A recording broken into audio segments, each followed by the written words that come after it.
Bienvenue dans cet enseignement. C'est un très grand honneur de vous présenter ce message. Vous allez être secoués, vos yeux vont s'ouvrir. C'est quelque chose que vous n'aviez jamais entendu auparavant. Vous allez voir que l'Église d'aujourd'hui a complètement renversé le sens de la Nouvelle Alliance.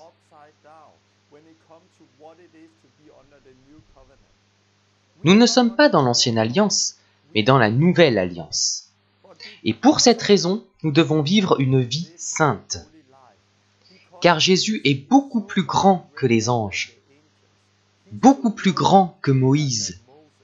Donc si après avoir reçu la connaissance de la vérité, nous continuons à pécher volontairement, nous pouvons aller jusqu'à pécher contre le Saint-Esprit, comme Jésus l'a dit. Et dans ce cas, il n'y a plus de sacrifice pour nos péchés. Donc c'est un message très important. On va lire la lettre aux Hébreux et vos yeux vont s'ouvrir. On va voir que la foi, c'est la même chose que l'obéissance. L'incrédulité, c'est la même chose que la désobéissance. Je pense que ce message est le plus important que j'ai pu partager depuis longtemps. C'est quelque chose que le corps de Christ a besoin de voir et d'entendre. Parce que si on veut servir Dieu, il faut construire sur le bon fondement.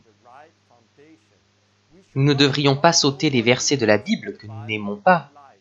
Nous avons besoin de tout connaître. J'espère et je prie que Dieu vous parlera ainsi qu'à tout le corps de Christ à travers ce message. Que Dieu vous bénisse.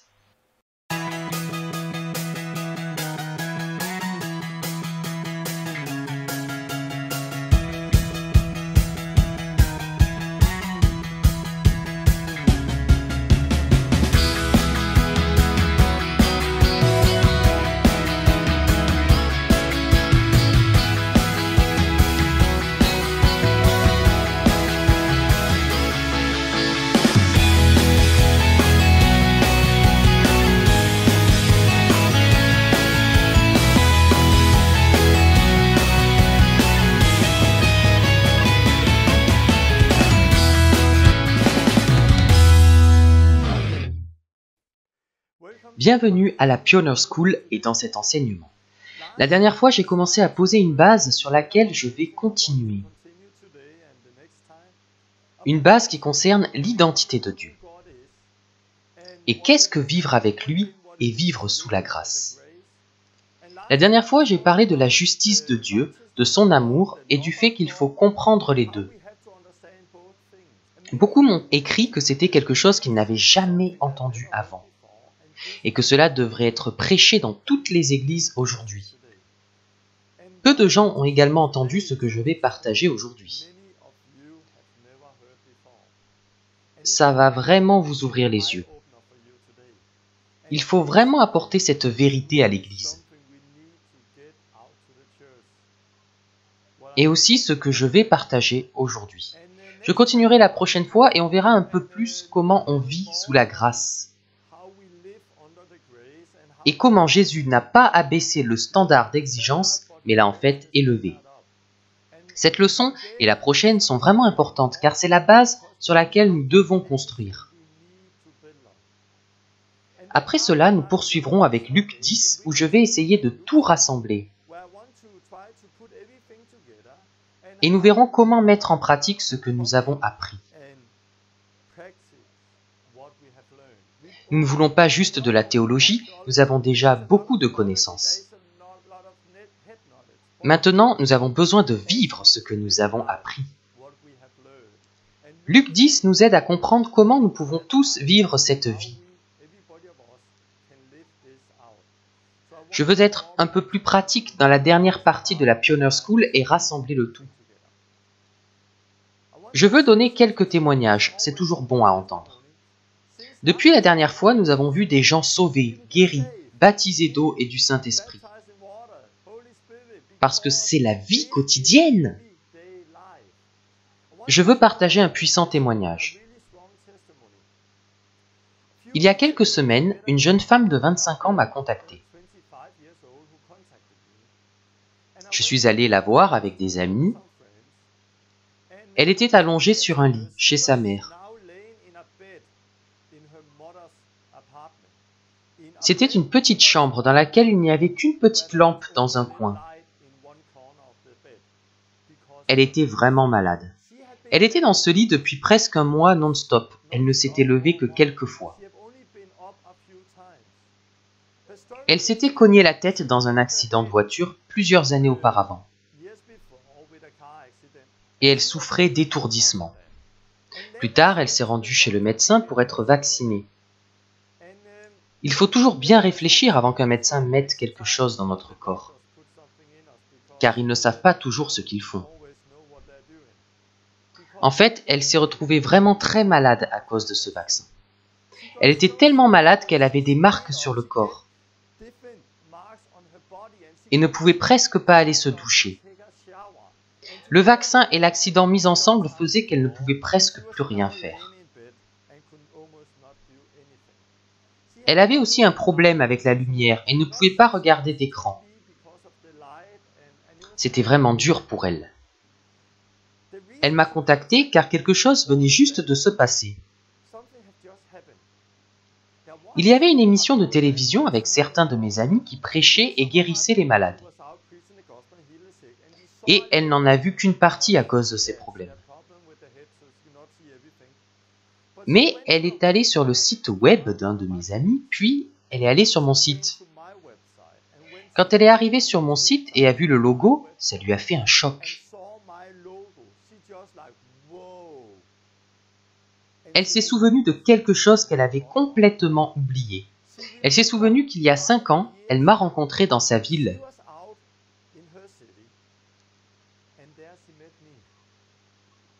Ce jour-là, elle sortait d'un magasin. Je suis allé vers elle et je l'ai arrêtée. J'ai prié pour que ses jambes retrouvent la même taille et la douleur dans son dos est partie. Elle a toujours eu ce problème au dos et elle a été guérie. Elle a expérimenté le Saint-Esprit comme jamais auparavant et ça l'avait touchée. Je lui ai donné ma carte avec le logo du site. Puis elle est retournée au collège. Et là-bas, les gens ne comprenaient rien au sujet de Dieu. C'était tellement nouveau qu'elle a laissé cette expérience derrière elle. Elle n'était pas sauvée, mais elle avait rencontré Dieu.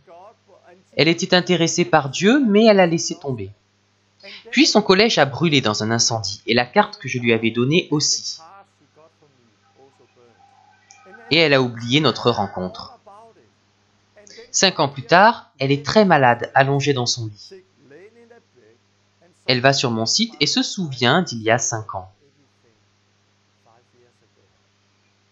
Elle s'est dit qu'elle devait me contacter. Donc j'y suis allé avec des amis. Et ce jour-là, elle s'est repentie et a été sauvée.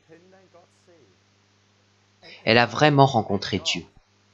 J'ai dit à mon ami, pour qui tout ça était nouveau, maintenant, va la baptiser chez toi. Il ne l'avait jamais fait avant, mais il faut faire des disciples. Donc ils l'ont emmenée et je suis parti car ils n'ont pas besoin de moi. Si je reste avec eux, c'est moi qui fais tout et ils ne deviennent pas des disciples. Donc je suis parti et ils l'ont baptisée. C'était la première fois pour eux. Après le baptême, quelque chose s'est passé, mais elle avait encore un problème. Elle se sentait comme un zombie. Elle n'arrivait pas à sentir l'amour et la joie à cause de la maladie. Celle qui l'a baptisée a apporté 2 sacs pour ses vêtements mouillés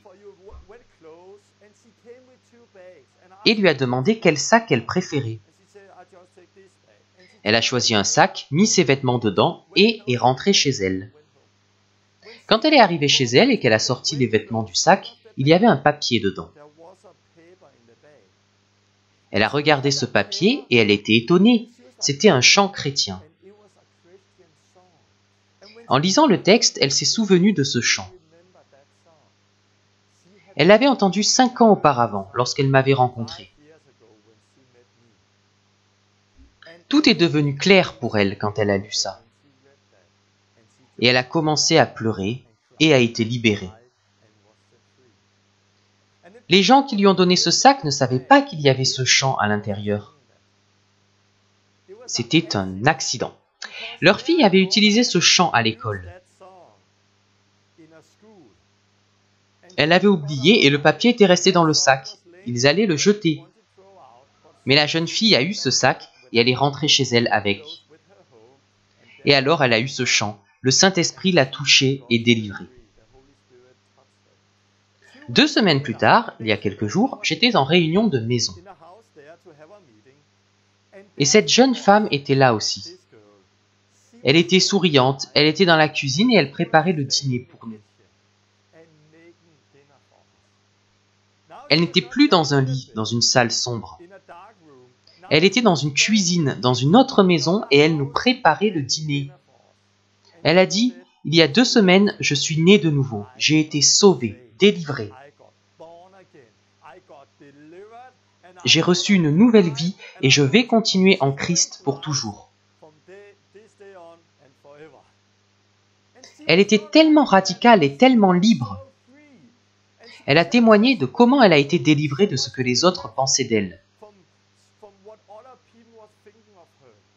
Elle était tellement audacieuse à présent et libre comme jamais.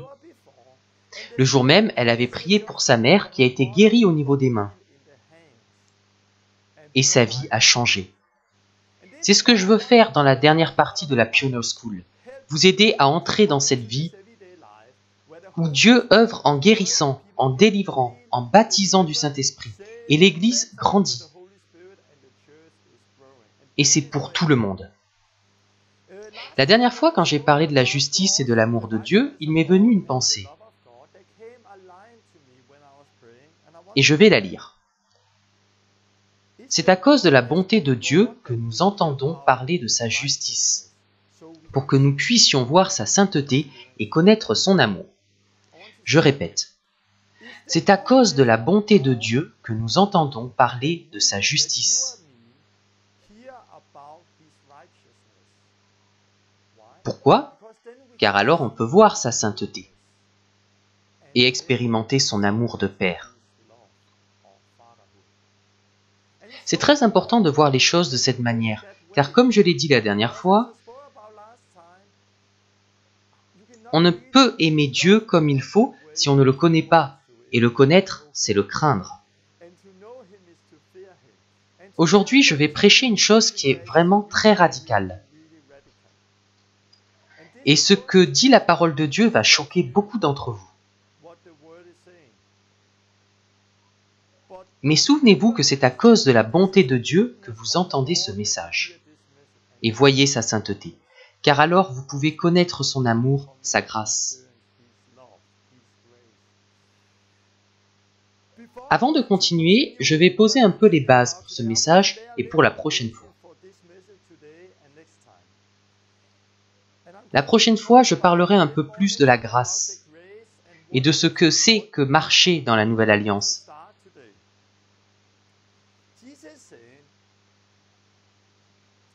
La Bible dit dans Jean 1,16 « Et nous avons tous reçu de sa plénitude et grâce pour grâce. Car la loi a été donnée par Moïse. La grâce et la vérité sont venues par Jésus-Christ. » La Bible dit ici que nous avons reçu grâce pour grâce. Puis elle dit que la loi qui est venue par Moïse, mais la grâce et la vérité sont venues par Jésus-Christ. Dans grâce pour grâce, le mot pour peut signifier à la place de. Et je pense que c'est la bonne signification. Nous avons reçu une grâce à la place d'une autre. Parce qu'il y avait aussi une grâce dans l'ancienne alliance. Mais la grâce du Nouveau Testament, si je peux m'exprimer ainsi, est plus grande que celle de l'Ancien Testament. Parce qu'il y a une chose que la loi ne pouvait pas faire. Il y a une chose que les gens qui étaient sous la loi ne pouvaient pas expérimenter. Une chose que nous connaissons maintenant à travers la grâce et la vérité. Qu'est-ce que c'est? C'est la liberté par rapport au péché. Romains 6,14 « Car le péché n'aura point de pouvoir sur vous, puisque vous êtes non sous la loi, mais sous la grâce. Donc sous la loi, le péché a du pouvoir sur les gens. Si vous êtes sous la loi, vous ne pouvez pas être libre, car la loi n'a pas pu faire ce que Jésus est venu faire. Mais à travers Jésus-Christ, nous pouvons être libres. Donc sous la loi, vous êtes sous le péché. Mais sous la grâce, vous n'êtes plus sous le péché. J'en parlerai la prochaine fois. Donc nous avons reçu une grâce à la place d'une autre. La loi qui est venue par Moïse n'a pas pu faire ce que nous pouvons faire maintenant en Jésus-Christ. La loi ne pouvait pas nous aider, elle pouvait seulement pointer vers Jésus-Christ. Nous avons reçu une grâce à la place d'une autre. La grâce du Nouveau Testament n'est pas là pour masquer les péchés. C'est plus que ce que les gens pensent, en fait. Elle nous aide à faire ce que la loi ne pouvait pas faire. La grâce nous équipe pour vivre une vie sainte. Tite 2:11. Car la grâce de Dieu, source de salut pour tous les hommes, a été manifestée. Elle nous enseigne. On parle toujours de la grâce de Dieu. Elle nous enseigne à renoncer à l'impiété et aux convoitises mondaines, et à vivre dans le siècle présent selon la sagesse, la justice et la piété. Donc la grâce de Dieu est plus qu'une simple couverture du péché. Elle nous enseigne à vivre une vie sainte.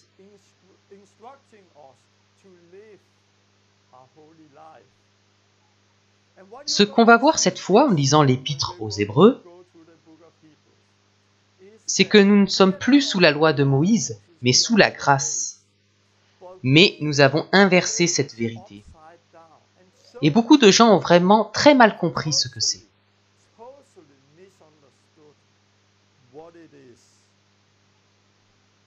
Que de vivre sous la grâce.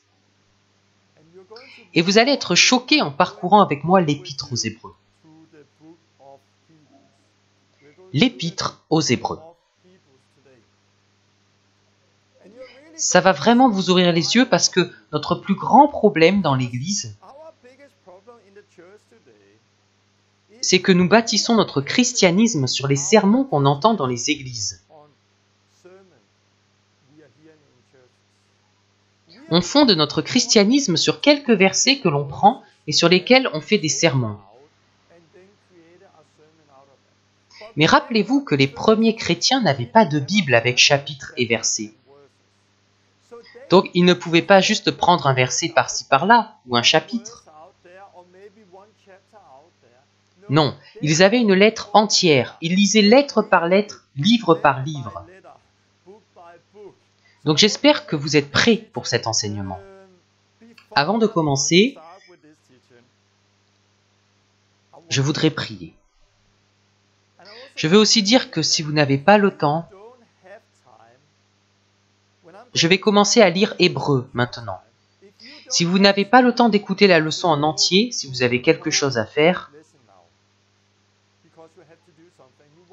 vous voulez peut-être regarder cette vidéo en 2 fois, alors c'est mieux de s'arrêter maintenant, avant que je ne commence avec Hébreux. Vous ne devriez pas vous arrêter au milieu. Parce qu'au milieu de cet épître, ça devient vraiment très radical. Et vous allez voir que c'est comme un couteau qui tranche dans votre âme et votre esprit. C'est vraiment important de ne pas s'arrêter en plein milieu, car sinon vous aurez de gros problèmes. C'est tellement important de comprendre ce que je vais partager aujourd'hui. Donc ne vous arrêtez pas en plein milieu, regardez la vidéo jusqu'à la fin. Parce qu'après, je vais expliquer pour que vous compreniez de la bonne manière. Donc, je vous avertis. Ne vous arrêtez pas au milieu de la vidéo. Si vous n'avez pas le temps de tout voir, alors c'est mieux d'arrêter maintenant et de recommencer plus tard à partir d'ici. Je vais prier et nous allons continuer avec Hébreux. Dieu, je te remercie pour cet enseignement. Je prie qu'il ouvre les yeux de l'Église, que ce soit une base sur laquelle l'Église va bâtir. Merci parce que ton Saint-Esprit va travailler à travers cet enseignement. Aide-moi à le partager. Viens avec ton Saint-Esprit. Aide-moi à partager de la bonne façon. Je prie qu'il ne produise pas une fausse crainte chez les gens, mais une vraie crainte de toi. Et que cela change leur vie comme ça a changé la mienne. Que les yeux de tous ceux qui regardent s'ouvrent comme ce fut le cas pour moi et d'autres personnes.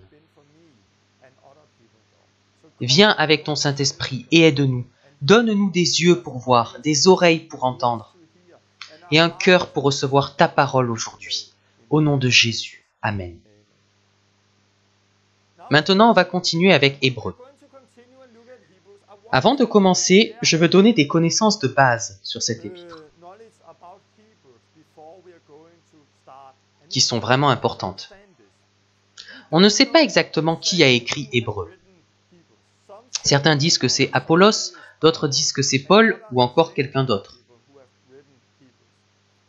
Mais nous savons qu'il a été écrit pour des Juifs, car le contexte parle de croyants juifs qui vivent en Christ, des Juifs messianiques, mais qui subissent beaucoup de persécutions. C'est ce dont Hébreux parle. Ils ont subi beaucoup de persécutions. Ils ont été battus, des gens sont venus les voler, ils vivent beaucoup de persécutions. Mais d'après l'histoire de l'Église, nous savons que ça a été écrit vers l'époque de l'empereur Néron. L'empereur Néron a initié une persécution. Plus tard, c'est devenu très dur et il a tué beaucoup de chrétiens. Mais ici, c'est juste avant que la persécution ne devienne si dure et qu'il y ait des massacres, car dans Hébreux, il est écrit « Vous n'avez pas encore résisté jusqu'au sang ». Donc c'est juste avant que la persécution ne soit si dure et que les gens soient tués à cause de leur foi. Mais ces Juifs pouvaient facilement stopper la persécution.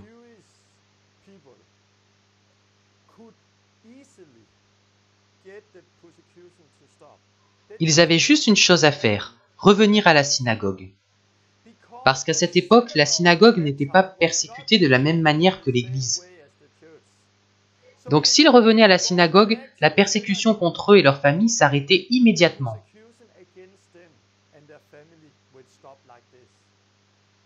C'était pour eux une tentation, et certains sont revenus à la synagogue. Mais pour revenir à la synagogue, ils devaient faire une chose. Ils devaient renier Jésus publiquement. Ils devaient revenir à la synagogue et dire « Je renie Jésus-Christ en tant que sauveur ». Et s'ils reniaient Jésus, la synagogue les acceptait et la persécution s'arrêtait.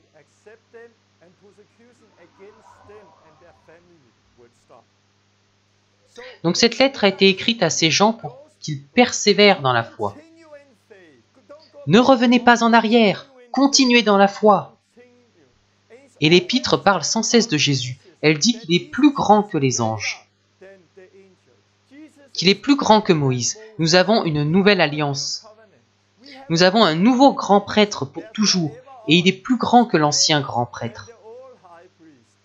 Nous avons une nouvelle alliance qui est bien meilleure que l'ancienne.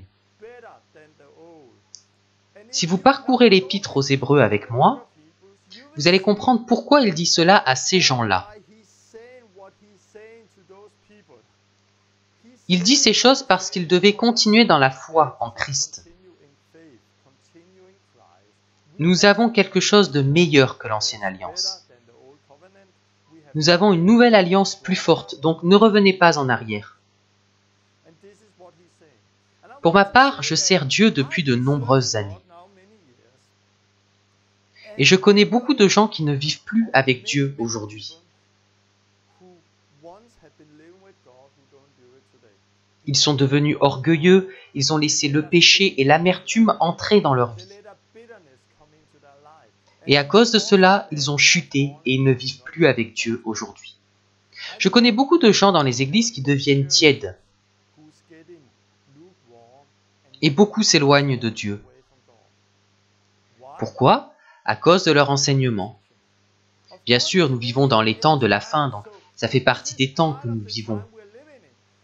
Mais s'ils avaient compris cet enseignement que je vais partager, ils ne se seraient pas éloignés. Cet enseignement a changé notre vie et nous a sauvés. Car nous avons traversé une période difficile, une période de désert. Et c'était vraiment très difficile. Il y a quelques années, je voulais mourir. Mais nous ne sommes jamais plaints contre Dieu. Nous n'avons jamais laissé le péché entrer dans nos vies. Nous avons persévéré dans la foi à cause de cet enseignement. Et je crois qu'il est très important pour tout le corps de Christ de comprendre cela. Pour continuer en Christ et ne pas chuter. Cet enseignement peut sauver votre vie et celle de beaucoup de gens. Continuons avec l'épître aux Hébreux. Le chapitre 1 dit que Jésus est le Fils de Dieu. Il est le reflet de sa gloire et l'empreinte de sa personne. Donc Jésus-Christ est l'image de Dieu. Il est devenu d'autant supérieur aux anges qu'il a hérité d'un nom plus excellent que le leur.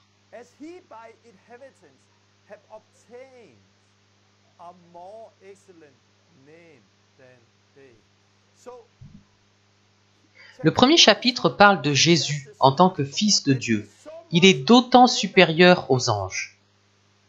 Dieu a dit à Jésus ce qu'il n'a jamais dit à un ange. Jésus n'est pas comme les anges. Il est meilleur et plus grand que les anges. Nous avons le salut en Jésus-Christ et c'est ce dont parlent les chapitres suivants. Donc il dit que puisque Jésus est plus grand que les anges,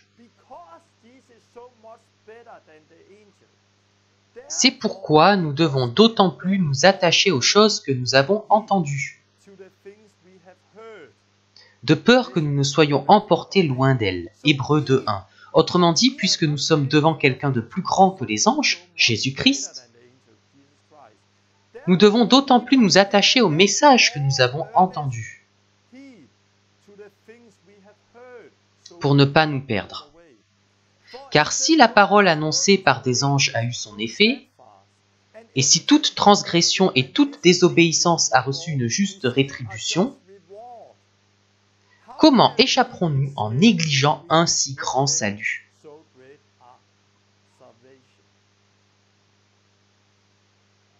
Il y a une image de Jésus-Christ complètement faussée aujourd'hui dans l'Église. Nous oublions une chose. En venant sur terre, Jésus s'est présenté pendant un temps très court sous l'apparence d'un homme. Mais maintenant, il est monté au ciel et il se tient à la droite de Dieu.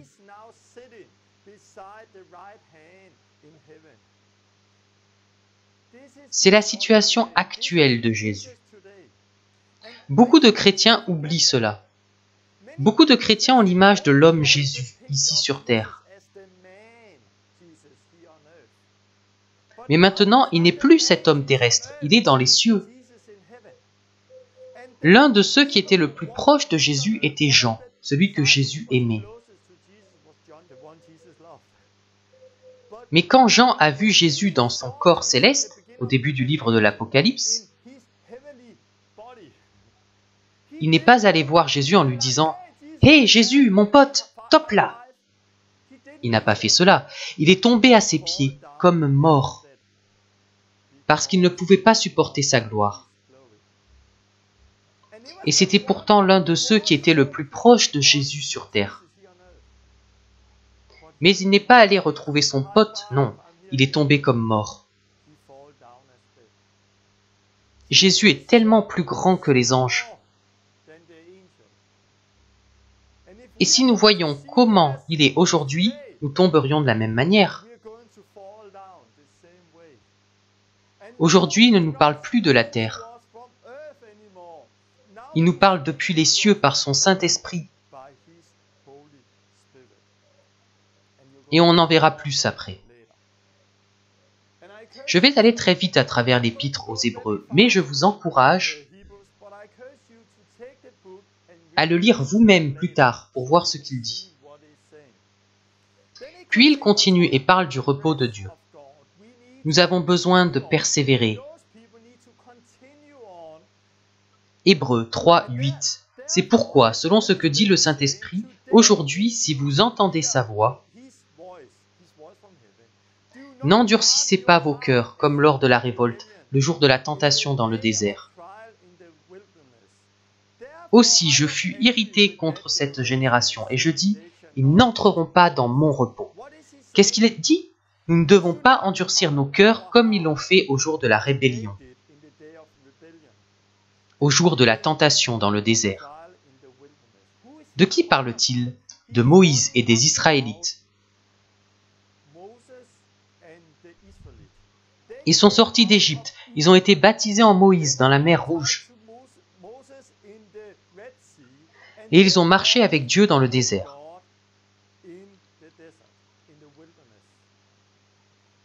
Mais ils ont endurci leur cœur, ils étaient rebelles envers Dieu. C'est pourquoi Dieu s'est irrité contre cette génération. Et il a dit qu'il n'entrerait pas dans son repos. Et ceci est écrit dans l'Épître aux Hébreux pour nous avertir de ne pas faire ce qu'ils ont fait. Ce qui est arrivé aux Israélites est un avertissement pour nous aujourd'hui. Nous voyons aussi cet avertissement dans d'autres passages de la Bible. Dans 1 Corinthiens 10 notamment, on va regarder ça. Dans ce passage, on voit des exemples provenant de l'Ancien Testament. Je lis le chapitre 10. « Frères, je ne veux pas que vous ignoriez que nos pères ont tous été sous la nuée, qu'ils ont tous passé au travers de la mer, qu'ils ont tous été baptisés en Moïse dans la nuée et dans la mer, qu'ils ont tous mangé le même aliment spirituel, et qu'ils ont tous bu le même breuvage spirituel, car ils buvaient à un rocher spirituel qui les suivait, et ce rocher était Christ. » Donc ici, Paul dit que ces personnes ont été baptisées en Moïse.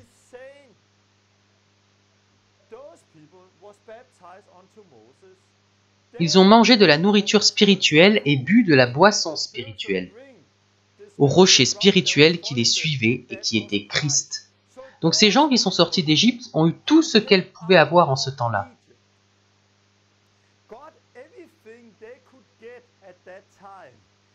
Jésus était là, c'était lui le rocher. Ils ont été baptisés en Moïse. Ils ont eu tout ce qu'ils pouvaient recevoir.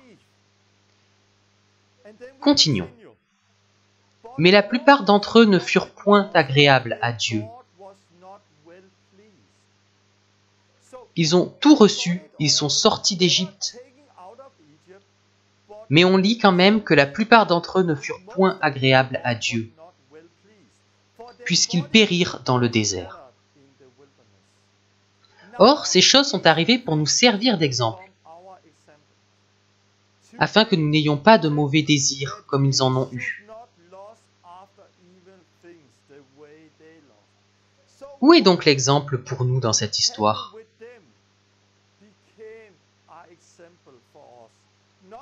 Non pas ce que nous devrions faire, mais ce que nous ne devrions pas faire. Nous qui vivons aujourd'hui sous la grâce.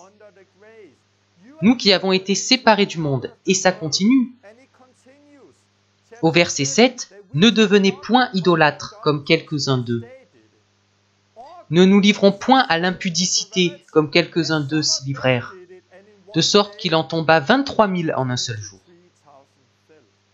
Ne tentons point le Seigneur comme le tentèrent quelques-uns d'eux, qui périrent par les serpents. » J'en ai parlé la dernière fois, Jean 3, 14 à 15. Ne murmurez point comme murmurèrent certains qui périrent par l'exterminateur. Donc on lit ici que ces gens qui sont sortis d'Égypte sont devenus idolâtres, ont commis des péchés sexuels, ont tenté Christ et se sont plaints.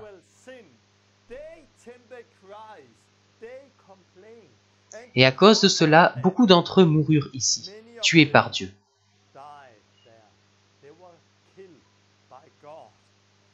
Et c'est écrit pour nous aujourd'hui qui vivons sous la grâce, dans la nouvelle alliance. En tant qu'exemple pour nous, et c'est très clair ici. Ces choses leur sont arrivées pour servir d'exemple. Et elles ont été écrites pour notre instruction, à nous qui sommes parvenus à la fin des siècles. Donc ceci a été écrit pour nous. Et il dit que nous devons donc d'autant plus nous attacher à ce message. Car si ce que les anges ont dit à cette époque a provoqué une juste sanction, comment pourrions-nous échapper aujourd'hui si nous négligeons un sauveur tel que Jésus-Christ?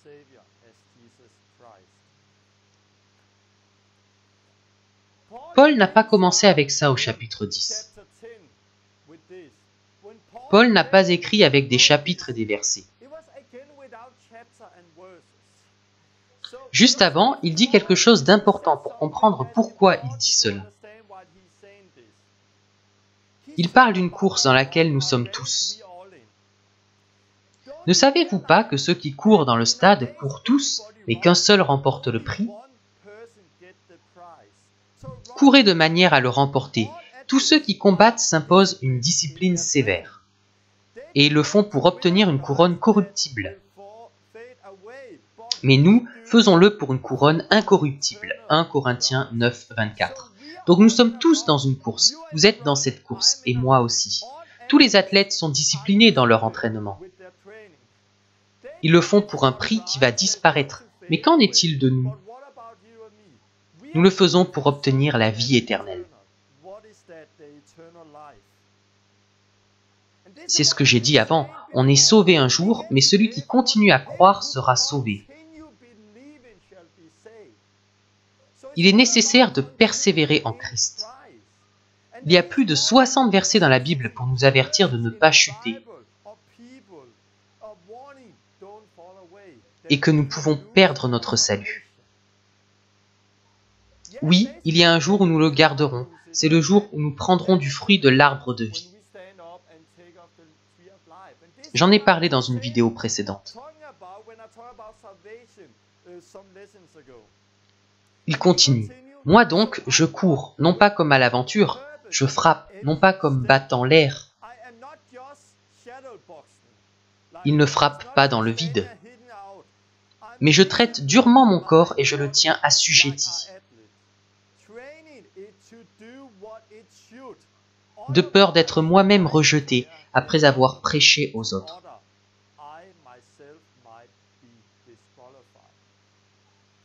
Après avoir prêché aux autres, Paul avait peur d'être disqualifié. C'est pourquoi il faisait attention. Parce qu'il sait qu'il est dans une course. Après cela, il donne cet exemple.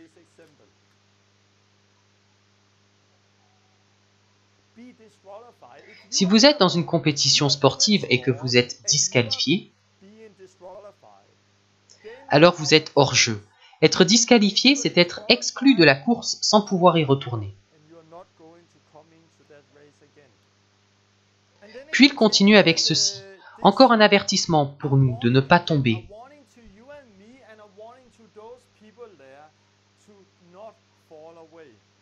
Prenez garde, frères, que quelqu'un de vous n'ait un cœur mauvais et incrédule.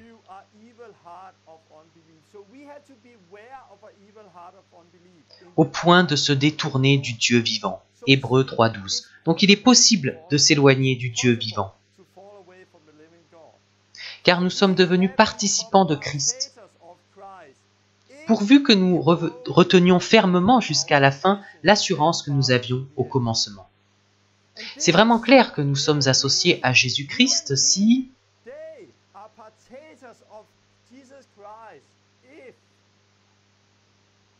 il y a un si. Si nous conservons fermement jusqu'au bout la foi que nous avons. Et il continue sur le même sujet en disant quelque chose de très intéressant.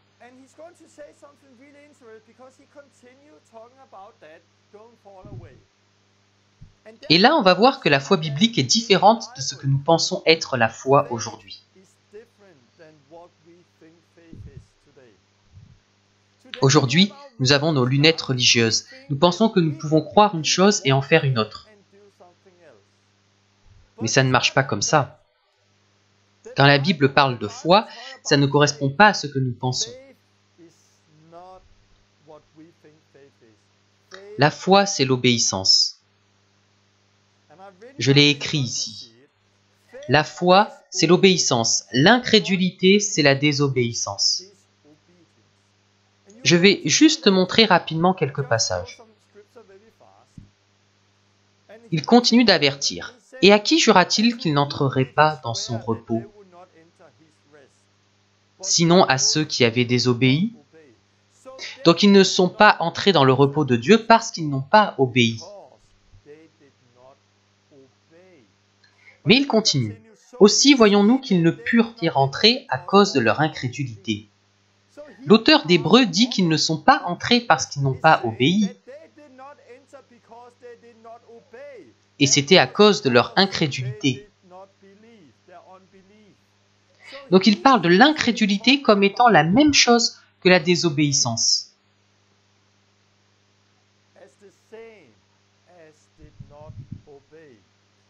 Au chapitre 4, il parle de Jésus, notre grand prêtre. On reviendra là-dessus. La parole qu'ils avaient écoutée ne leur servit de rien, car ceux qui l'entendirent ne la reçurent pas avec foi. Ceux à qui d'abord la promesse a été faite n'y sont pas entrés à cause de leur désobéissance. Une fois de plus, il parle de la foi et de la désobéissance. Une dernière chose. Efforçons-nous donc d'entrer dans ce repos, afin que personne ne tombe en donnant le même exemple de désobéissance. J'espère que vous comprenez, c'est tellement clair. Ici, il avertit de ne pas s'éloigner du Dieu vivant. Et s'il n'y avait aucun moyen de s'éloigner de Dieu, il n'y aurait aucune raison de dire cela. Comment pouvons-nous nous séparer du Dieu vivant? En ayant un cœur incrédule. Et puis il dit qu'ils ne sont pas entrés parce qu'ils n'ont pas obéi, à cause de leur incrédulité, car ils n'ont pas reçu la parole avec foi, à cause de leur désobéissance. On voit ici que l'auteur parle de l'obéissance, la foi, la désobéissance, l'incrédulité, etc. C'est pareil à travers toute la Bible. Un autre passage où c'est très clair. Évangile de Jean, chapitre 3. Pas le verset 16, mais le verset 36. Essayez d'écouter l'évangile de Jean, chapitre 3, verset 36. Celui qui croit au Fils a la vie éternelle. Croyons-nous cela? Oui. Celui qui croit au Fils a la vie éternelle. Celui qui ne croit pas au Fils ne verra point la vie. Mais la colère de Dieu demeure sur lui. Croyons-nous cela? Oui. Mais ce n'est pas ce que la Bible dit. Je n'ai pas lu ce qui est écrit. Voici ce que dit cette traduction. Celui qui croit au Fils a la vie éternelle. Celui qui n'obéit pas au Fils ne verra pas la vie. Mais la colère de Dieu demeure sur lui. Vous voyez, d'abord il dit celui qui ne croit pas, et ensuite celui qui n'obéit pas. Car croire, c'est obéir, et ne pas croire, c'est désobéir. Je rencontre beaucoup de personnes qui me parlent du baptême d'eau ou d'autres choses, et qui disent « Oui, mais je crois que nous sommes sauvés seulement par la foi. » Je crois aussi cela. Nous ne sommes sauvés que par la foi en Jésus-Christ. Mais qu'est-ce que la foi? La foi, c'est obéir à Jésus. Jésus a dit « Repentez-vous, soyez baptisés, recevez le Saint-Esprit ». Si nous croyons en Jésus, nous faisons ce qu'il nous a dit de faire. Donc dans la Bible, la foi, c'est l'obéissance. Il est vraiment important de comprendre cela et de retirer les lunettes religieuses. Celles qui disent qu'on peut croire une chose et en faire une autre. Vous êtes ce que vous croyez ce que vous faites. C'est votre identité, vous ne pouvez pas séparer les deux. Regardez aussi ce que Jacques dit à ce sujet. Nous devons voir cela et retirer nos lunettes. Sinon, chaque fois que nous lirons la Bible, nous la comprendrons de travers. Et c'est l'une des plus grandes méprises qu'il y a eu. Et à cause de ça, les gens sont perdus. C'est vraiment important de voir ce que Hébreux 3 et 4 disent à ce sujet. Et de prendre un verset comme Jean 3, 36. Dans ces chapitres, il dit que Jésus est notre grand prêtre. Jésus, notre grand prêtre. Dans l'Ancienne Alliance, le grand prêtre venait une fois par an devant Dieu avec du sang. Par son propre sang, mais celui d'un animal. Mais le sang ne pouvait pas retirer leurs péchés, il pouvait seulement les laver extérieurement. Mais maintenant, nous avons Jésus comme grand prêtre. Il est plus grand que ces grands prêtres parce qu'il est éternel. Chaque fois que l'un de ces grands prêtres mourait, un autre le remplaçait. Mais maintenant, nous en avons un qui ne mourra jamais. Donc nous avons quelque chose de bien plus grand. Il est éternel. Et il n'est pas allé dans le temple terrestre, mais dans les cieux. Et une fois pour toutes, il est venu avec son propre sang. Et avec son propre sang, il est entré dans le Saint des Saints dans les cieux. Et il a donné son sang pour le pardon de nos péchés. Ce sang a le pouvoir de pardonner toute personne sur terre. Et c'est ce que dit ce chapitre. Tout ce que j'ai fait et que je fais est sous son sang. Je suis pardonné. Jésus est entré une fois pour toutes avec son sang. Et il a effacé notre péché. Vous devez le lire par vous-même car c'est vraiment puissant. Et ça montre que Jésus est assis à la droite de Dieu. Il est notre grand prêtre et il est bien plus grand que les anges, que Moïse, que les grands prêtres. Il est tellement plus grand. C'est ça la nouvelle alliance. Beaucoup d'entre vous ont déjà entendu que Jésus est notre grand prêtre, qu'il est mort pour nos péchés, et que nous pouvons recevoir le pardon maintenant grâce à cela. Mais juste après avoir parlé de cela, il continue au chapitre 6. Et maintenant, vous allez voir quelque chose de radical. Juste après ça, il dit « Car il est impossible que ceux qui ont été une fois éclairés, qui ont goûté le don céleste, qui ont eu part au Saint-Esprit, qui ont goûté la bonne parole de Dieu et les puissances du siècle à venir, et qui sont tombés, soient encore renouvelés et amenés à la repentance. Puisqu'ils crucifient pour leur part le Fils de Dieu et l'exposent à l'ignominie. » Donc juste après avoir parlé de Jésus, le grand prêtre de la Nouvelle Alliance, il dit qu'il est très important de comprendre qu'il est impossible pour ceux qui ont été éclairés et qui sont tombés de revenir à la repentance. Pourquoi? Parce qu'il crucifie Jésus encore une fois. Et il continue de parler de Jésus comme grand prêtre de la Nouvelle Alliance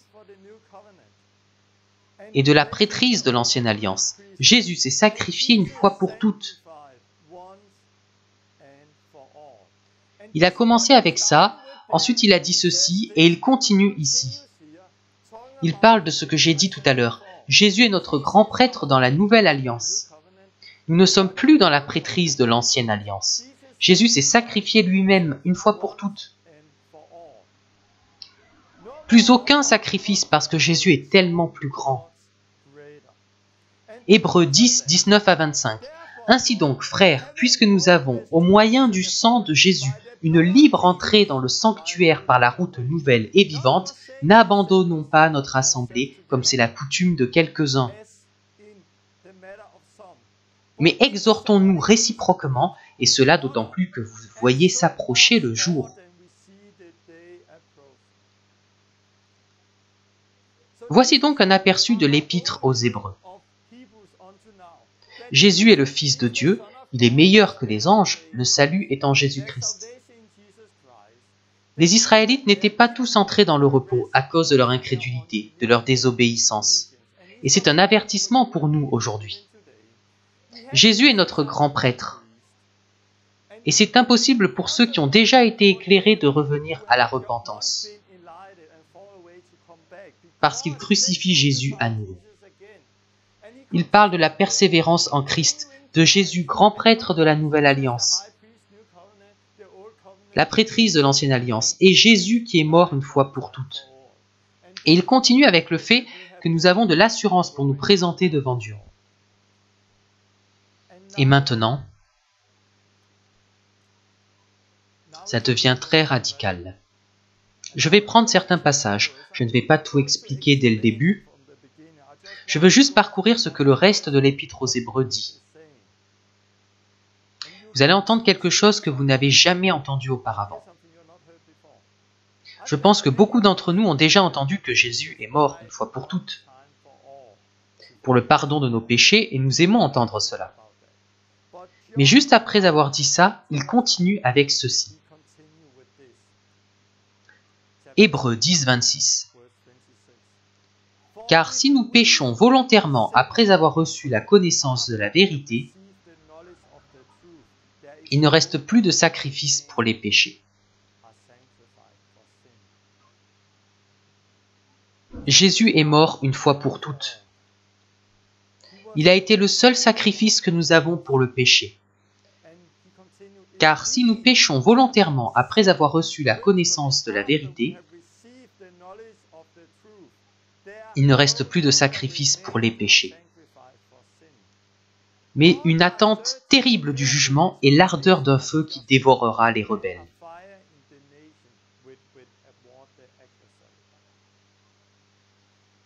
Donc si nous péchons volontairement après avoir reçu la connaissance de la vérité, il ne reste plus aucun sacrifice pour le péché. Et la seule chose qui reste est une terrible attente du jugement.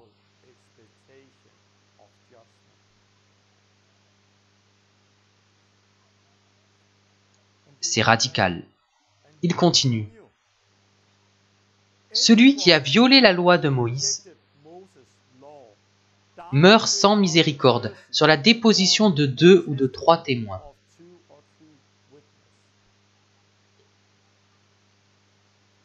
Il dit d'abord que si nous péchons volontairement après avoir reçu la connaissance de la vérité, il n'y a plus de sacrifice pour le péché, mais seulement l'attente terrible du jugement.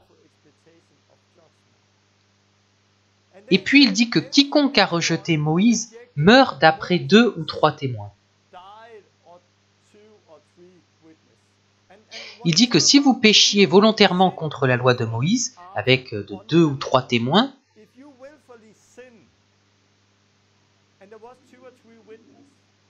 vous deviez être mis à mort sans aucune pitié. Et c'est ce qu'il dit. Maintenant, on se rend compte qu'on a tout inversé. Parce qu'on a toujours pensé, ouf, heureusement que nous ne sommes plus sous la loi. Heureusement que je suis sous la grâce. Nous ne sommes plus sous la loi de Moïse, par laquelle nous mourrions sans pitié s'il y avait 2 ou 3 témoins et un péché volontaire. Nous ne sommes plus sous cette loi.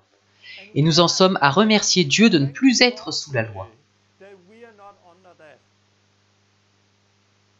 Mais regardez ce qu'il dit. De quel pire châtiment pensez-vous que sera jugé digne celui qui aura foulé aux pieds le Fils de Dieu,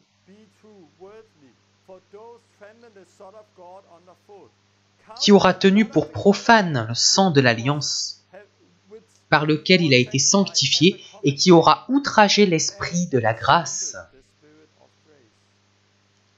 Nous ne sommes plus sous la loi, donc nous ne rejetons pas la loi de Moïse.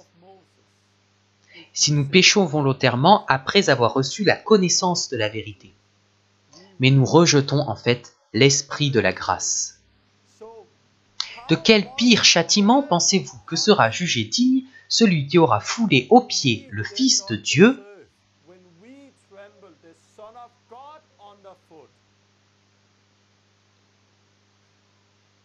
et qui aura outragé l'esprit de la grâce?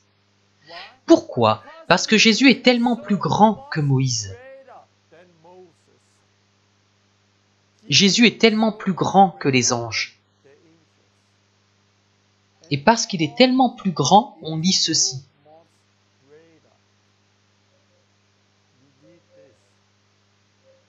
Et il continue.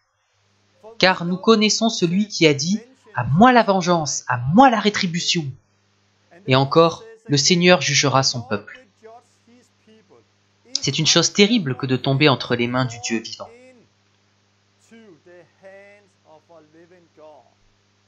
La Bible ne dit pas qu'il est terrible de sortir des mains du Dieu vivant, mais qu'il est terrible de tomber entre les mains du Dieu vivant. Ce que j'ai lu là, c'est ce que dit la parole dans le Nouveau Testament, sous la Nouvelle Alliance. L'Épître aux Hébreux est le livre le plus clair en ce qui concerne la Nouvelle Alliance.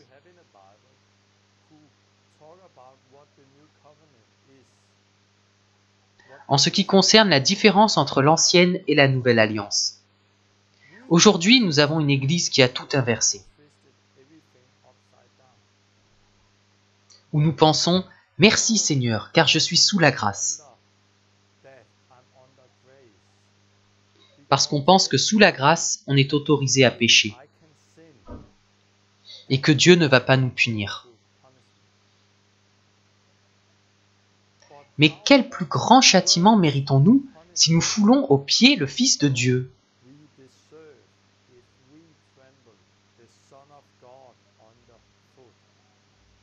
Je vais expliquer ça plus tard. C'est ce que l'auteur a écrit à ces chrétiens juifs.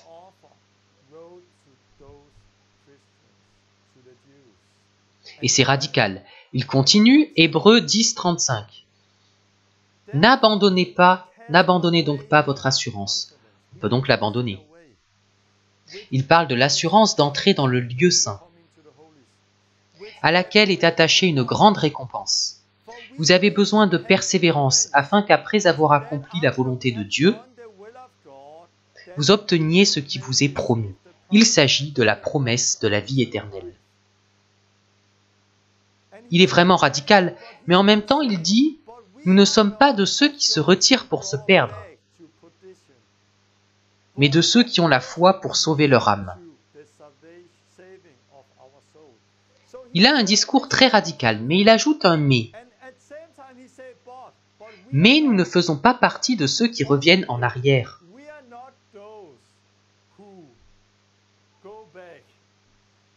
Mais de ceux qui continuent dans la foi, de sorte que nos âmes seront sauvées. Et il continue en Hébreux 11, par la foi.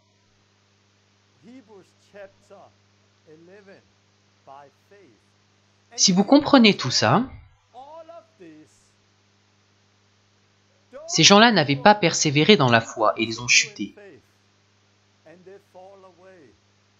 Ça a été écrit pour nous aujourd'hui en tant que très mauvais exemple. Beaucoup de gens sont sortis d'Égypte, environ 2 millions de personnes. Et seulement une poignée d'entre eux sont entrés dans la terre promise et dans le repos. C'est ce que dit la Bible ici. Puis il passe au chapitre 11. dans lequel on voit des gens comme Sarah, Abraham ou Moïse qui ont tout laissé pour persévérer. Et nous devrions garder leur exemple. Hébreux 11 parle de ces personnes. Hébreux 12 parle de la discipline de Dieu. Dieu nous discipline. Nous sommes les vrais enfants de Dieu qui vivons les œuvres de Dieu dans nos vies.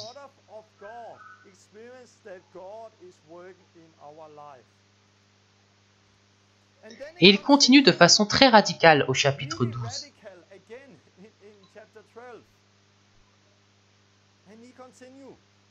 Veillez à ce que personne ne se prive de la grâce de Dieu. Verset 15. Donc il est possible de ne plus bénéficier de la grâce de Dieu. Il continue en disant de faire attention à ce qu'aucune racine d'amertume ne pousse en nous, de peur que beaucoup ne soient contaminés, de faire attention à la fornication, de ne pas être des profanateurs comme Ésaü, qui pour un seul repas a vendu son droit d'aînesse. Donc de la même manière qu'il l'a fait avant, ne faites pas comme ça, ne faites pas comme ça. Il continue ainsi, veillez à ce qu'aucune racine d'amertume ne pousse. Veillez à ce que personne ne soit débauché ni profanateur comme Ésaü, qui pour un seul repas a vendu son droit d'aînesse. Quel est le problème avec Ésaü? On peut lire l'histoire d'Ésaü et de Jacob dans l'Ancien Testament. Ésaü sortit de chez lui et revint affamé. Jacob avait fait une soupe. Et Ésaü lui en a demandé et Jacob accepta à une condition. Il lui dit, « Tu peux l'avoir si tu me donnes ton droit d'aînesse. » Ésaü s'est dit, « Ok, à quoi me sert mon droit d'aînesse de toute façon? J'ai tellement faim que je vais mourir. Voilà mon droit d'aînesse, donne-moi à manger. » Et il a donné son droit d'aînesse pour un seul repas. C'est vraiment un avertissement pour nous aujourd'hui. Et c'est écrit juste après ce qu'il est dit ceci. Que si nous péchons volontairement après avoir reçu la connaissance de la vérité, il ne reste alors plus aucun sacrifice pour les péchés. Et tout ce qu'il reste est une terrible attente du jugement.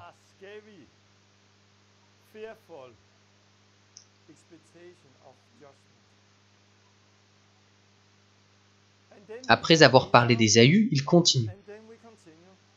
Vous savez que plus tard, quand il voulut hériter de la bénédiction, il fut rejeté.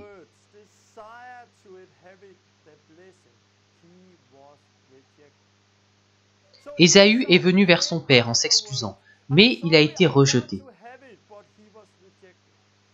Car il ne trouva pas moyen d'amener son père à changer d'avis, bien qu'il l'ait cherché avec larmes.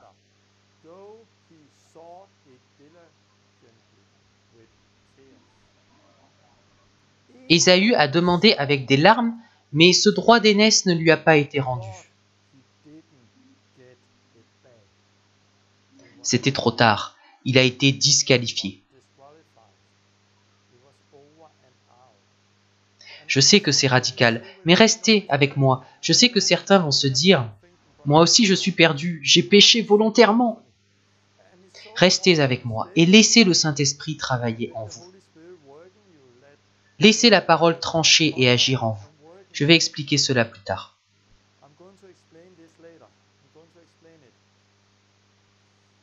Puis il continue en parlant à nouveau des deux alliances, comme il l'a fait plusieurs fois avant. Vous ne vous êtes pas approché d'une montagne qu'on pouvait toucher et qui était embrasée par le feu. De quelle montagne parle-t-il? Il dit après ce qu'on a lu tout à l'heure. Vous ne vous êtes pas approché de la montagne.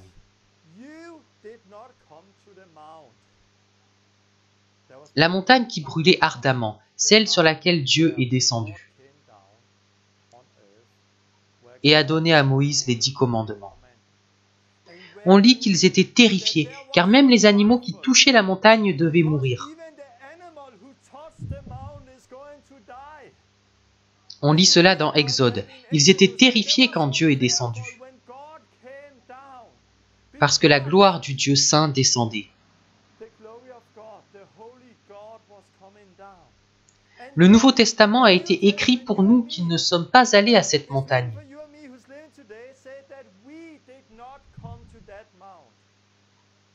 Et nous pensons, heureusement que je n'y étais pas. Maintenant, je suis sous la grâce, sous la nouvelle alliance. Nous avons un Dieu de grâce qui nous aime et qui ne nous juge plus. Donc aujourd'hui, nous pouvons vivre dans le péché. Nous ne sommes plus comme eux. Mais ce n'est pas ce qui est dit. Il est écrit, « Vous n'êtes pas allés à cette montagne en feu. » Où sommes-nous allés?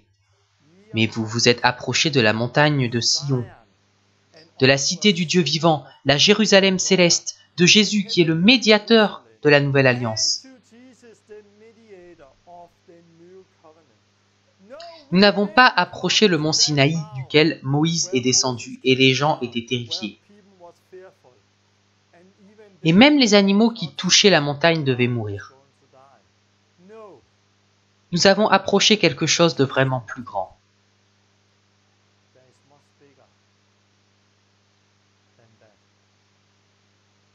Nous avons approché la montagne de Sion, la Jérusalem céleste et Jésus-Christ lui-même.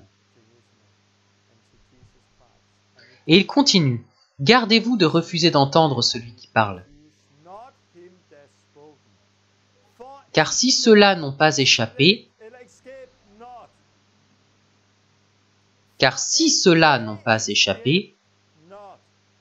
qui refusèrent d'entendre celui qui publiait les oracles sur la terre,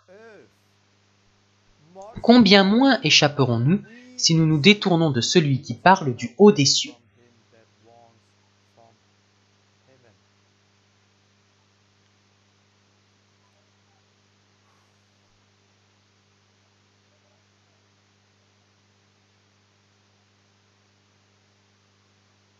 Et il continue.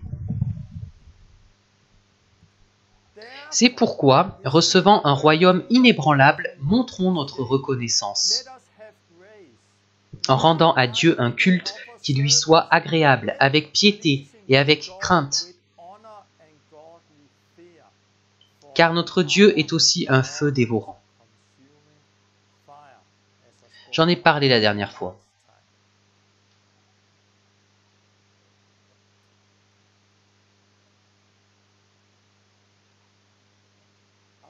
Je peux presque avoir l'audace de dire que tout ce que vous avez entendu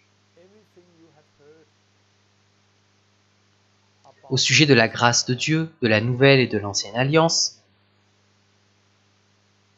était un mensonge.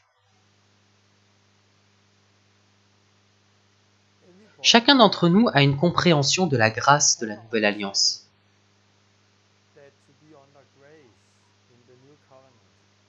Par laquelle Dieu n'est pas saint ou terrible, comme dans l'ancienne alliance.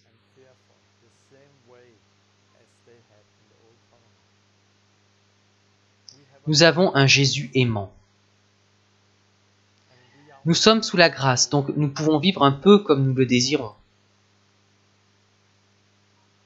Mais ce n'est pas ce que dit la Bible, elle dit le contraire.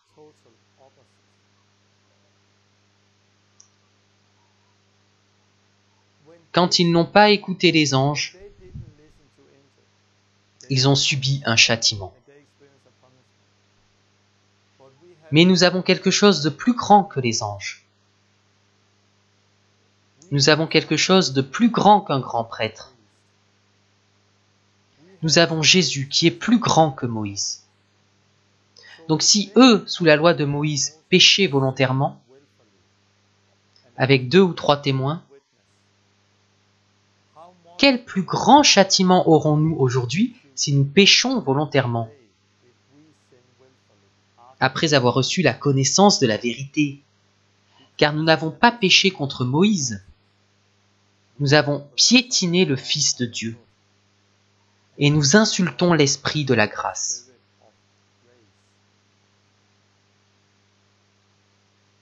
Ésaü a vendu son droit d'aînesse. Et quand il a essayé d'obtenir son héritage, il n'avait plus aucune chance d'y parvenir. Peu importe qu'il y ait eu des larmes et des gémissements, il n'a pas pu l'obtenir. Si vous tombez, vous ne pouvez revenir parce que vous crucifiez de nouveau le Fils de Dieu. J'ignore ce que l'Église vous a enseigné. Ils disent qu'il y a toujours pardon, peu importe ce qu'on fait. C'est ce que nous avons entendu. J'ai grandi avec ça, comme tout le monde, mais c'est faux. Tout ce que nous avons entendu est faux. Nous avons été trompés, car nous vivons un christianisme basé sur des chapitres et des versets. Ainsi, personne ne remarque la vérité. Qu'ai-je fait de différent ? J'ai parcouru entièrement l'épître aux Hébreux, afin que vous le voyiez d'une façon nouvelle. Et cette épître se termine ainsi. Jésus-Christ est le même hier, aujourd'hui et éternellement. Où est Jésus-Christ maintenant ? Il est aux cieux, assis à la droite de Dieu. Jean, qui l'avait connu sur terre, est tombé devant lui quand il l'a vu dans son corps céleste.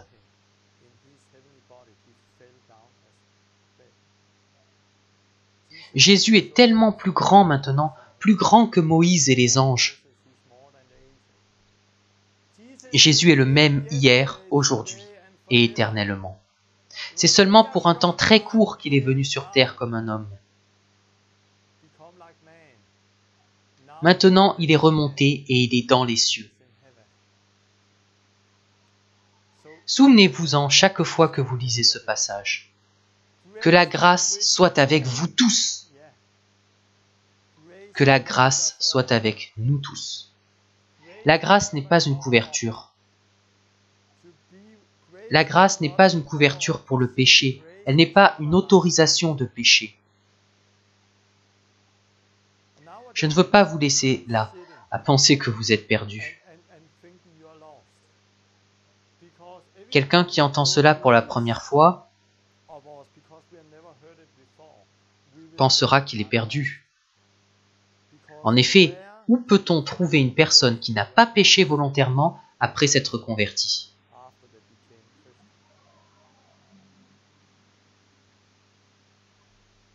Où peut-on trouver ces personnes ? Je sais que j'ai péché. Maintenant, je vais vous expliquer ce que dit la parole. Car cela n'a pas été écrit seulement pour les Hébreux. Nous pouvons aussi nous éloigner de Dieu et perdre le salut.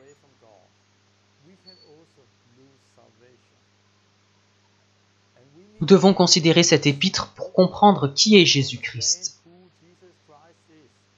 qu'il est le même hier, aujourd'hui et éternellement, et pour comprendre ce qu'est exactement la nouvelle alliance. Quand Dieu m'a révélé ceci en 2001, je jeûnais 40 jours et j'ai commencé à comprendre cela. J'ai eu la crainte de Dieu comme jamais auparavant. Et comme beaucoup d'entre vous, j'ai cru que j'étais perdu. Je suis condamné, car je me souviens d'avoir péché une fois avec ma petite amie. Dieu, tu es là ? Non, tu n'es pas là. J'ai mis Dieu de côté et j'ai couché avec elle. Je suis condamné, mais je me souviens d'avoir été pardonné à ce moment-là. Alors je me disais que peut-être je vivais dans un mensonge. Et alors ce que dit l'Église ou les autres n'a plus d'importance. Même s'il nous pardonne, car ce n'est pas l'Église qui a le pouvoir de pardonner, mais Jésus. Pendant quelques jours, ces paroles tranchaient mon être en séparant l'esprit et l'âme.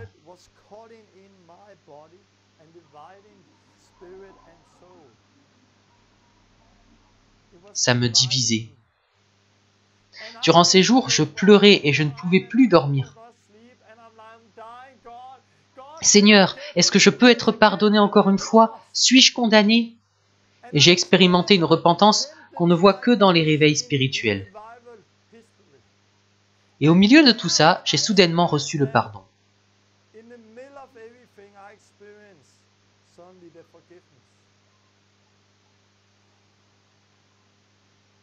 Et j'ai compris que je n'étais pas perdu. Quand j'ai compris que j'avais une seconde chance, pas pour la rejeter comme Ésaü, mais j'avais une seconde chance. J'ai changé énormément de choses dans ma vie. Avant, je péchais un peu à droite et à gauche. Je péchais volontairement. Parce que je me voyais sous la grâce. Puis j'ai compris que j'avais eu une nouvelle chance et je ne pouvais plus continuer comme ça. Je me suis détourné du passé et j'ai commencé à vivre de manière radicale. J'ai commencé une nouvelle vie. Je me suis concentré sur Jésus comme jamais. Car c'est ce qui est dit à la fin. Mettez le Christ devant vos yeux. N'abandonnez pas. J'ai compris beaucoup de choses. Et cette expérience radicale a changé ma vie. Et celle de beaucoup de gens. Ça m'a aussi sauvé plus tard quand je suis passé par une période de désert. Il y a quelques années, je voulais mourir. C'était tellement difficile, nous avons tout perdu. Mais bien sûr, je n'ai pas commencé à tenter Dieu. Je n'ai pas commencé à me plaindre de lui. Pourquoi? Parce que je crains Dieu. Je le crains. Et cette compréhension, il y a 13 ans, a sauvé ma vie et je marche encore avec Dieu aujourd'hui.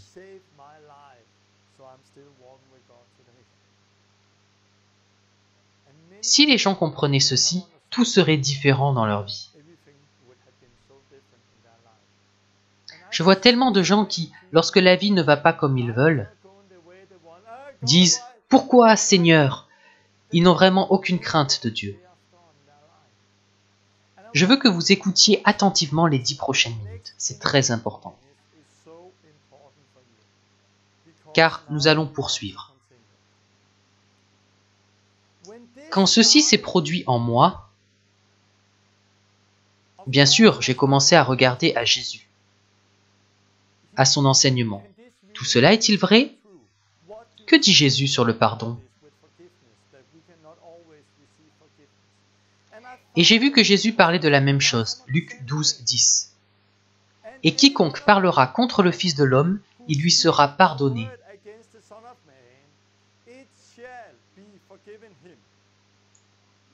Mais à celui qui blasphémera contre le Saint-Esprit, il ne sera point pardonné. Qui insultera l'Esprit de grâce, Hébreux. Tout péché que nous avons commis peut être pardonné en allant vers Christ.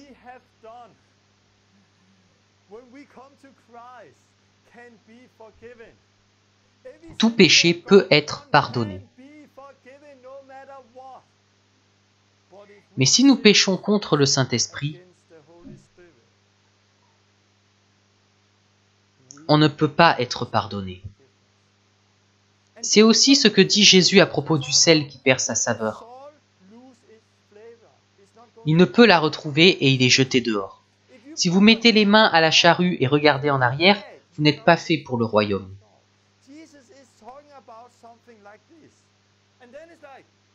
Ok, Jésus dit ceci. Mais y a-t-il d'autres choses qui disent la même chose?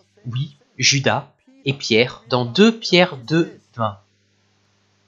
Si, après s'être retirés des souillures du monde,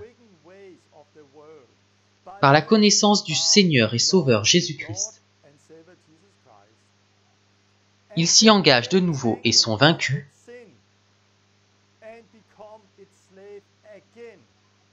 leur dernière condition est pire que la première. Car mieux valait pour eux n'avoir pas connu la voie de la justice que de se détourner, après l'avoir connu, du saint commandement qui leur avait été donné. Pierre aussi dit que si on revient en arrière, il est mieux de ne jamais avoir connu Christ que de le connaître et de tomber.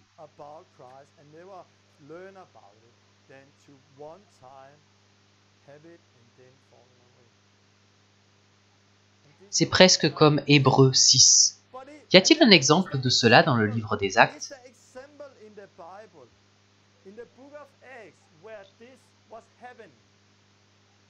Oui, il y en a un au chapitre 5, Ananias et Saphira. Ananias et Saphira étaient un couple qui avait de l'argent.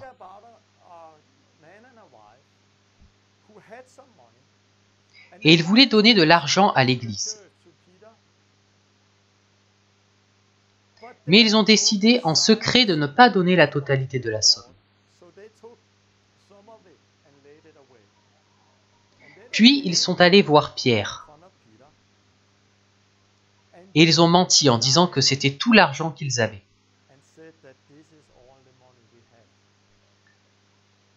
Ils n'ont pas menti à Pierre, mais au Saint-Esprit.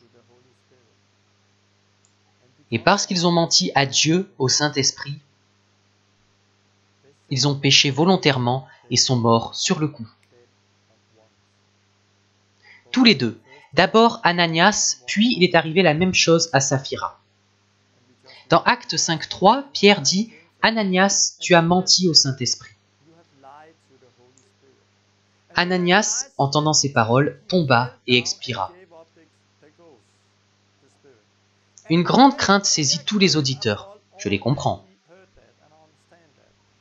Ensuite, Saphira vient et Pierre lui dit « Comment vous êtes-vous accordés pour tenter l'Esprit du Seigneur ? Comment vous êtes-vous accordés pour tenter l'Esprit du Seigneur ? Pourquoi avez-vous volontairement décidé de pécher contre le Saint-Esprit »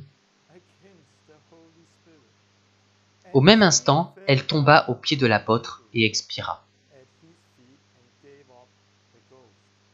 Une grande crainte s'empara de toute l'assemblée et de tous ceux qui apprirent ces choses. Ensuite, on lit que beaucoup de miracles et de prodiges se faisaient au milieu du peuple par les mains des apôtres. C'est radical.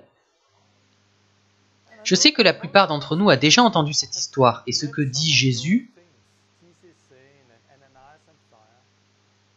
mais personne n'ose en parler, tout le monde saute ce passage. À la fin de l'Apocalypse, il est écrit que celui qui ajoute ou retire de la parole de Dieu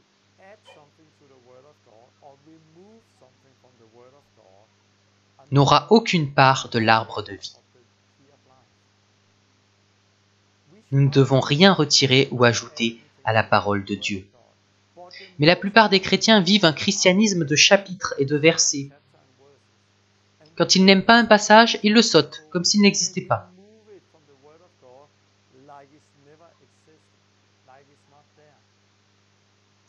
Mais nous ne pouvons rien retirer de la parole de Dieu. Êtes-vous perdu pour toujours ? À l'époque, je croyais que j'étais condamné parce que j'avais péché. Je veux dire maintenant une chose très importante. Je ne crois pas que Dieu nous révèle la vérité pour nous montrer que nous sommes déjà perdus.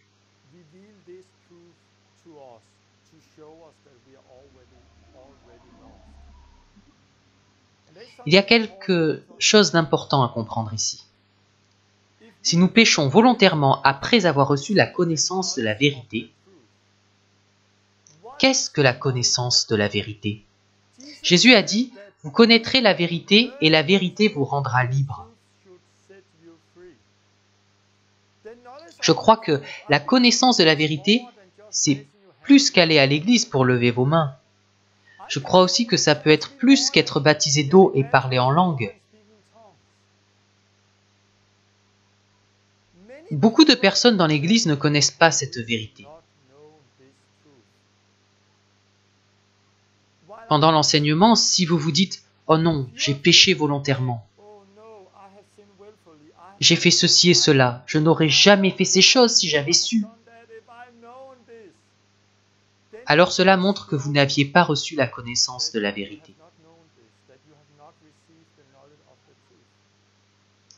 Car si vous aviez su cela, vous n'auriez pas agi de cette manière. Le fait que vous avez péché volontairement jusqu'à aujourd'hui vous montre que vous n'aviez pas compris la vérité.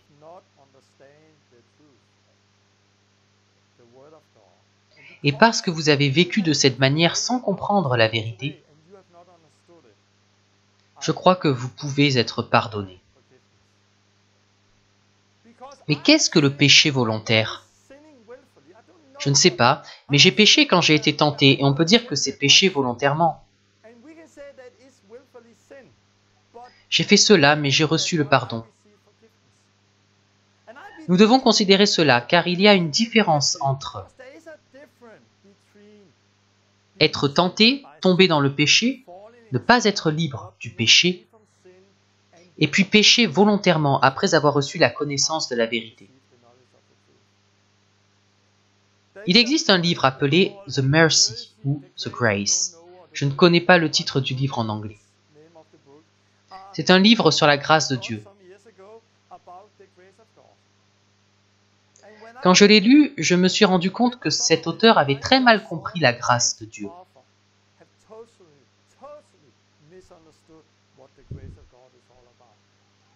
Cet auteur utilise un exemple.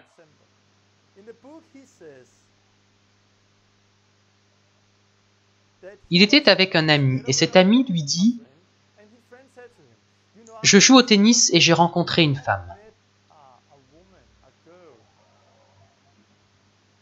Je l'ai rencontrée là où je joue et j'aime vraiment cette femme.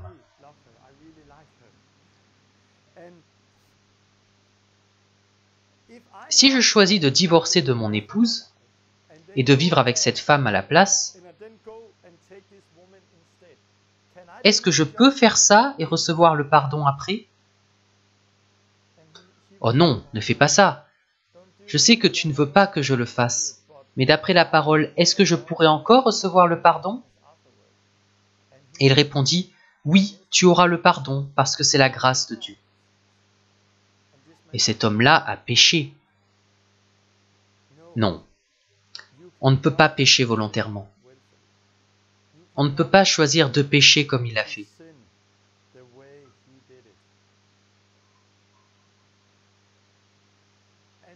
Et ça montre qu'on a mal compris la parole de Dieu.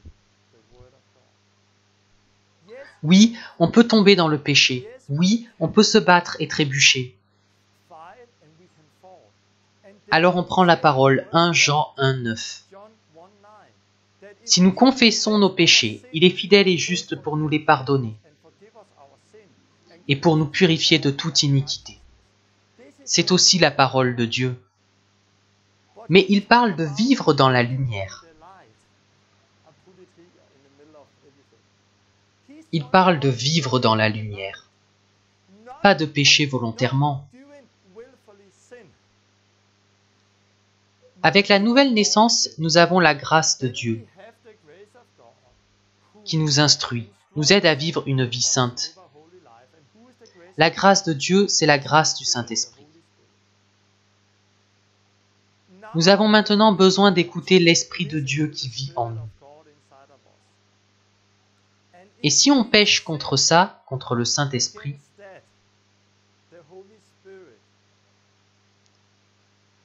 alors cela peut nous arriver. Il faut comprendre le message derrière l'histoire d'Ananias et Saphira. Ananias et Saphira ne sont pas tombés dans le péché. Ils ont décidé volontairement de pécher. Ils ont choisi de pécher volontairement après avoir tout reçu de Dieu. Ils avaient reçu beaucoup plus que la plupart des gens aujourd'hui. Car beaucoup dans l'Église ne sont pas vraiment nés de nouveau. Ils n'ont pas cette vérité. Et si vous avez reçu cette vérité, allez-vous pécher volontairement? Non. Voilà pourquoi cela ne vous concerne pas. Vous êtes pardonnés car Dieu ne vous montre ça pour vous dire que vous êtes condamnés. Dieu vous le montre pour vous faire comprendre que vous n'avez pas encore compris la vérité. Mais une fois que vous comprenez, ça change radicalement votre vie. Comme la mienne a été changée. Vous ne vivez plus n'importe comment. Vous vivez une vie radicale, vous vous détournez du péché. Vous vivez saintement, vous lisez la parole, vous priez, vous jeûnez, car vous savez qu'il faut se concentrer sur Jésus. Quand vous savez cela, vous devenez libre du péché. Vous n'allez pas pécher volontairement, mais vous ne serez pas parfait non plus. Je fais toujours des choses mauvaises. Et d'après 1 Jean 1,9, je confesse mes péchés et je suis pardonné.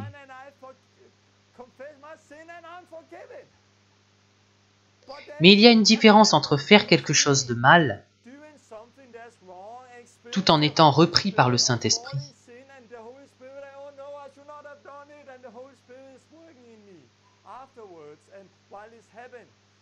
et ce qu'Ananias et Saphira ont fait.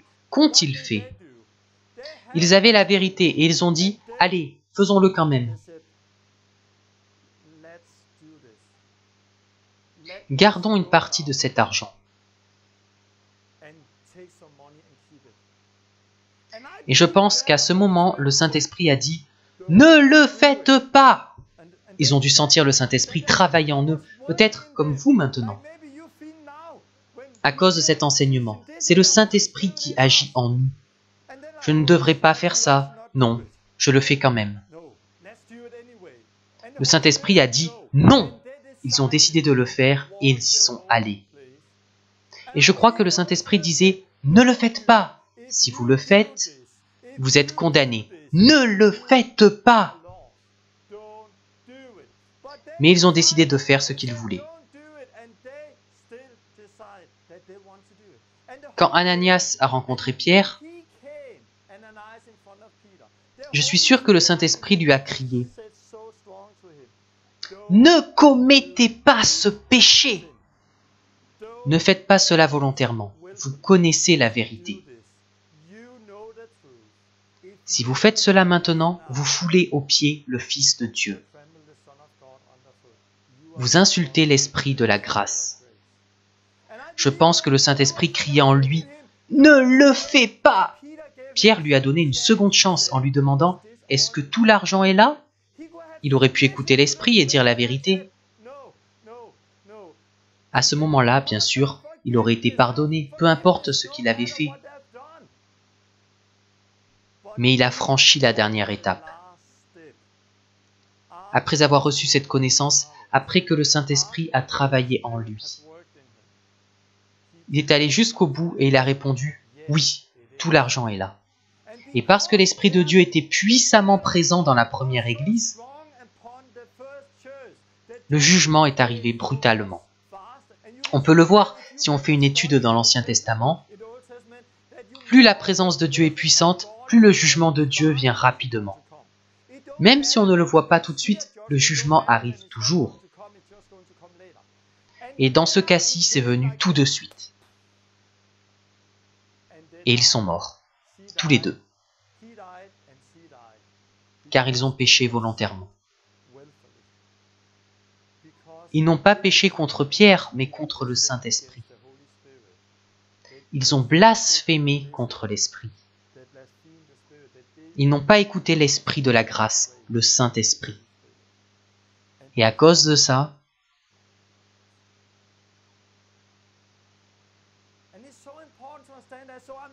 je ne parle pas de ce genre de choses. Vous êtes en voiture, la limite est à 50 km/h, vous allez à 70 km/h et la police vous arrête. Oh non, j'ai péché. Ce n'est pas ça. Nous sommes tous des disciples, nous sommes en train d'apprendre.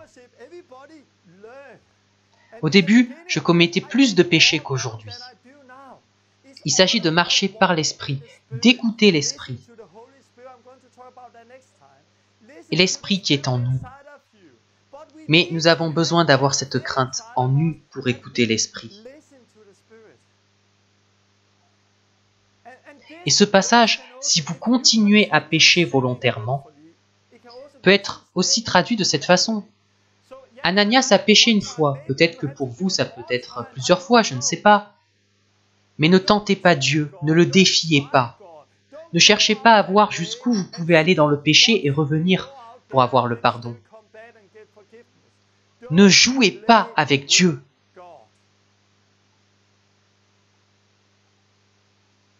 Oui, il y a le pardon. Dieu est un Dieu aimant qui pardonne, même dans le Nouveau Testament. Il est comme ça, il pardonne. Mais nous ne pouvons pas jouer avec lui. Maintenant, je vais vous montrer la chose la plus importante. Honnêtement, ce n'est pas seulement ce que nous faisons qui importe. C'est surtout notre attitude. Ésaü a vendu son droit d'aînesse. Et la Bible dit que Dieu a haï Ésaü, mais a aimé Jacob. Qu'a fait Jacob? Jacob a trompé Ésaü. Donc Jacob a été malhonnête, et Dieu l'aime. Ésaü, il n'en avait rien à faire. Et Dieu a haï Ésaü. Il l'a haï. Qu'en est-il du roi David? Le roi David a presque commis tous les péchés. Il a convoité une femme mariée. Il a envoyé son mari à la guerre pour le faire mourir. Il a fait tuer son mari pour se marier avec elle. Et qu'est-ce que Dieu dit au sujet de David? Qu'il est un homme selon le cœur de Dieu. Donc le roi David a tué un homme, a pris sa femme, et il est un homme selon le cœur de Dieu.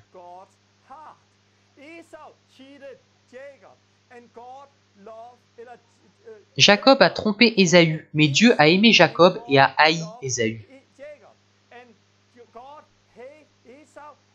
Ananias et Saphira n'ont tué personne. Ils n'ont pas pris la femme d'un autre. Ils ont juste menti. Et ils sont morts soudainement. Bien sûr, c'est le Nouveau Testament, mais je pense que c'est aussi fort. Car ce qui importe, c'est notre attitude.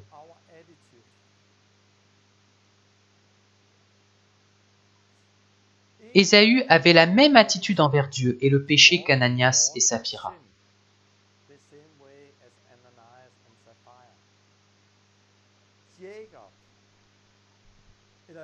Le roi David, quand il a vu qu'il avait péché,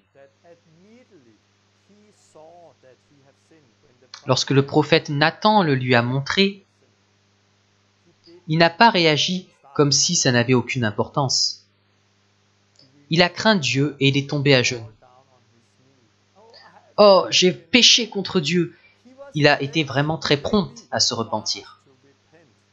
Et parce qu'il s'est repenti si rapidement, il a reçu le pardon. Il n'était pas comme les autres qui n'en avaient rien à faire. Regardons ce que dit le psaume 103. Autant les cieux sont élevés au-dessus de la terre, autant sa bonté est grande pour ceux qui le craignent.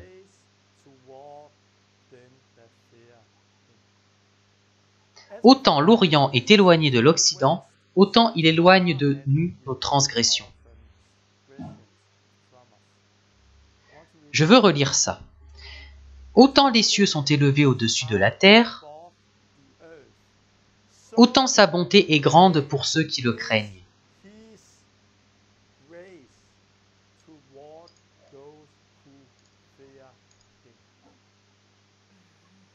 C'est notre attitude qui importe.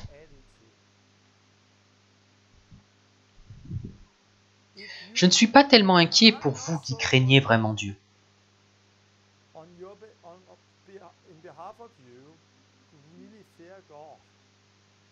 Peut-être que vous bataillez encore avec le péché et je crois que cet enseignement peut vous aider. Ça l'a fait pour moi. Je ne suis pas très inquiet pour vous qui voulez faire le bien et qui vous battez. Non, je pense plutôt aux personnes qui n'en ont rien à faire. Et s'ils n'en ont rien à faire, c'est parce qu'ils n'ont pas compris cette vérité. De nos jours, on en voit beaucoup dans l'Église qui s'éloignent et qui reviennent. Ils reviennent et vivent de manière très radicale. Alors on se dit qu'il est possible de s'éloigner de Dieu et de revenir, mais la Bible ne dit pas ça. Je crois que la raison pour laquelle ils se sont éloignés en premier lieu est qu'ils n'avaient pas appris cette vérité. Ils n'ont pas été éclairés dès le départ. Ils n'avaient pas compris, car si c'était le cas, ils ne se seraient jamais éloignés.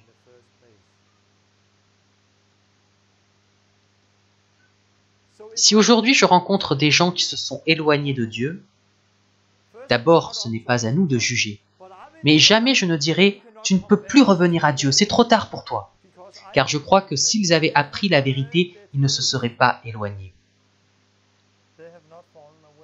Donc je crois qu'ils peuvent être pardonnés. Non pas pour revenir, mais pour vraiment se convertir. Combien de personnes dans les églises connaissent cette vérité ? Très peu, car nous vivons de chapitres et de versets. Beaucoup de gens sont dans l'erreur. Nous avons besoin de revenir en arrière et de comprendre ce que la parole dit vraiment. Et c'est radical. Nous ne pouvons pas jouer avec la grâce de Dieu. Mais quand nous craignons Dieu, il est compatissant. Il est compatissant envers nous et je peux l'attester. Cela fait maintenant 13 ans que Dieu m'a révélé ça. Ça a changé ma vie de manière si radicale que je ne joue plus avec le péché. Non, je vis à la lumière. Je prends soin de mon corps, je le discipline. Je prie et je jeûne. Nous ne devons pas vivre dans une fausse crainte. Au début, je me suis dit que j'allais me cloîtrer dans un monastère. Je n'osais plus regarder personne, de peur de pécher contre le Saint-Esprit. Mais non, ce n'est pas comme ça. Dieu est fidèle. Ça dit, si on pêche volontairement, si on choisit, si on décide. Et ça peut aussi être continuer de décider. Donc ce n'est pas seulement une fois, mais si on continue, vous n'allez pas vous réveiller un matin et perdre le Saint-Esprit, non. Si vous avez appris la vérité et vivez avec Dieu, vous ne péchez pas volontairement. Sans que le Saint-Esprit travaille en vous, car Dieu ne veut pas que vous soyez perdus. Donc le Saint-Esprit travaille en vous encore et encore. Quand j'ai péché volontairement en couchant avec ma petite amie après ma conversion,